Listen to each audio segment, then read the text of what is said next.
My take was, what hurt me was not even the weight comments, but a fellow woman putting down her fellow woman. Big girls already struggle a lot with their weight, and we don't ask for attention and feel sorry for ourselves, as she put it. And people being smaller in the society, they're closer to society norms, let's say. When you're a size 6 or a size 4, you're going to be accepted much easier than a size 20 or size 22. So what hurts me was those girls who are struggling with their weight and are depressed about it, who follow this certain person, and they're like, okay, wait, I look up to you, but you're putting me down. You're telling me I'm actually not enough. So that hurt me. I was defending them. So, yeah. And for you, and I know a lot of other women, perhaps this comes from a very personal place. Were you always a big girl growing up? Did you have to face, trolls, such as that particular troll? Did you have to go through that growing up? Oh, yes, definitely. I mean, I started to put on weight when I hit puberty. So about 9, 10 years old, I was the first to grow boobs, grow hips, grow bum. So I stood out, but I didn't know anything was wrong with me until you come into the, not public eye, but of course there'll be family members who'll be like, hey, and you've really grown. Nakulanga sana. So there's comments like that. They don't know that that hurts a child. Because they already feel, okay, so I don't look like everyone else. Something must be wrong with me. I tried all diets. I've tried, I think, every single diet there is in this Nairobi and the world. Yeah. And how old are you now? I'm 31. 31? Yes. Okay, so very beautiful. So what inspired you then, or motivated you to sign up for this particular pageant, which is the first of its kind in the country, big up Naomi Nganga, and then secondly, it also celebrates a different type of beauty, because when we see pageants, we see that you've got to be a certain frame, extremely, and this is the world over, you've got to be petite, you've got to look a certain way, you've got to be of a certain height, but this was a different pageant. This was a plus-size model pageant. What inspired you or motivated you to sign up? First of all, the best day was auditions, because we were measured at the door, and for the first time, if the tape measure finishes, you're like, you've been accepted. Wow. So in places it's like, maybe I can't go for Face of Africa, I can't go for this. So here, the bigger you are, the better.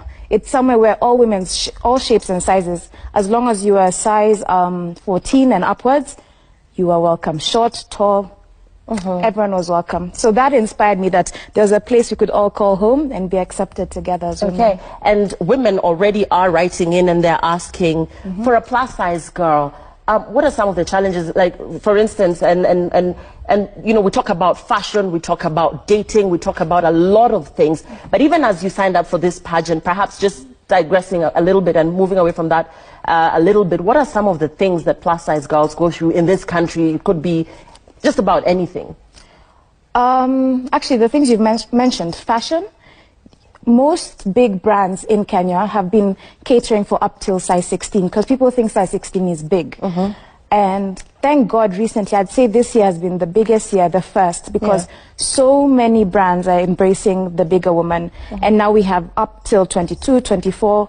I mean, for example, Official Trendy Curves, Style by Naomi. Those are big brands who are actually concentrating on the big woman. Acceptance is finally it's out there. Another thing is dating. Most people, unless, okay, I'm gonna speak personally, and from the inboxes I get a lot, when a woman doesn't feel confident in herself and goes into the dating scene, a man can smell. It's like smelling blood. It's like they know this is someone who's a bit, they're shy, they don't know, they can't get out there, and some people pry on that. They'll make this woman, I'm not going to say, they make them feel bad in terms of make them feel confident at home. They won't take them out. They'll be like, babe, let's go chill at home. Let's go for a movie. They go for the night movie. So this girl doesn't know. She's like, oh my God, this guy loves me, but he doesn't take her out. But there are men out there who actually appreciate the bigger woman. And that's amazing to see.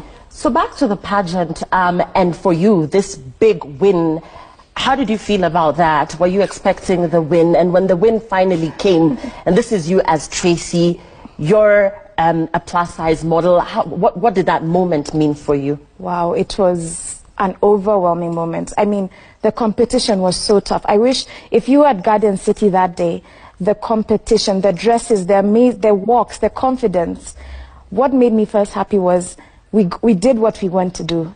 We went to inspire other women that they can be up on that walk and they can go to America and represent Kenya. When I won, I cried. It was tears of joy, tears of happiness, and scared because now I was a pioneer in a world that has never been recognized before. So I'm nervous on how to deliver to the people who actually look up to me. Wow. Yeah. Talking about the pageant and this being a totally different pageant, what was the reaction from the crowds when you looked around in terms of the audience and also the support that perhaps the pageant itself got? This being a pageant for bigger girls, what was your experience? I was surprised. When we got onto that stage, first of all, the energy. Whether your family or whoever, everyone was just so supportive.